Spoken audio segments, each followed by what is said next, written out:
BJP के रियासती दफ्तर में भी यौम तासीस तेलंगाना की तकरीब मुनक्किद हुई। मरकजी वजीर और रियासती सदर किशन रेड्डी ने पार्टी परचम लहराया। इस मौके पर अपने खिताब में किशन रेड्डी ने कहा कि सुनहरा तेलंगाना का सिर्फ नारा दिया गया, सिर्फ केसीआर का खानदान सुनहरी खानदान बन गया।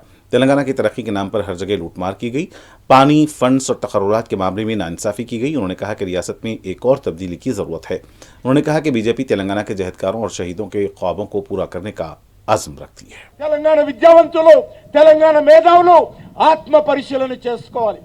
10 సంవత్సరాలు పరిపాలించినటువంటి టిఆర్ఎస్ లేకపోతే బిఆర్ఎస్ కేసీఆర్ గారు తెలంగాణను బంగారు తెలంగాణ చేస్తాడు. కానీ తెలంగాణ బంగారు తెలంగాణ కాలేదు తప్ప ఆయన కుటుంబం మాత్రం బంగారు కుటుంబమైంది. తెలంగాణ అన్ని రకాలుగా అభివృద్ధి చేస్తామని చెప్పారు.